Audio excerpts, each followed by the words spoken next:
വെള്ളാപ്പള്ളി നടേശൻ നാക്ക് വളച്ച് മാധ്യമപ്രവർത്തകർക്കെതിരെ നടത്തുന്ന വലിയൊരു ആക്രമണം നാം കാണുകയും അത് വലിയ തോതിൽ ചർച്ചയാവുകയും ചെയ്തിട്ടുണ്ട്. അപ്പോൾ കഴിഞ്ഞ ദിവസം മാധ്യമപ്രവർത്തകർ അദ്ദേഹത്തോട് ചോദിച്ചു, എന്താണ് യഥാർത്ഥത്തിൽ നിങ്ങളെ വർഗീയവാദികളാണെന്ന് നമ്മൾ പറയുന്നത്, യഥാർത്ഥ പ്രശ്നം എന്താണ് എന്ന് ചോദിച്ച സമയത്ത് അദ്ദേഹം പറഞ്ഞു, ഞങ്ങളുടെ ചില ആവശ്യങ്ങൾ, പ്രത്യേകിച്ച് ഈഴവരുടെ ചില ആവശ്യങ്ങൾ ഞങ്ങൾ ഉന്നയിക്കുന്ന സമയത്ത് ഞങ്ങളെ ആളുകൾ വിളിക്കുന്നതാണ് വർഗീയവാദികൾ എന്നാണ് അദ്ദേഹം പറഞ്ഞത്.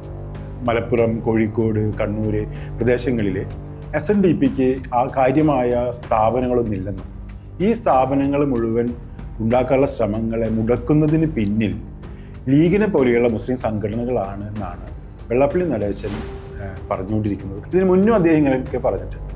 കുറേ നാളുകളായിട്ട് അദ്ദേഹത്തിൻ്റെ പ്രധാനപ്പെട്ട വാദം എന്തായിരുന്നു വെച്ചാൽ, കേരളം ഒരു മുസ്ലിം ഭൂരിപക്ഷ പ്രദേശമായി മാറാൻ പോവുകയാണെന്നും താമസിയാതെ തന്നെ കേരളത്തിൻ്റെ ഭരണാധികാരികളായി മുസ്ലിങ്ങൾ രംഗത്ത് വരാൻ സാധ്യതയുണ്ട് എന്നായിരുന്നു വെള്ളാപ്പള്ളി നടേശൻ കുറേ നാളുകളായി പറഞ്ഞുകൊണ്ടിരിക്കുന്നത്.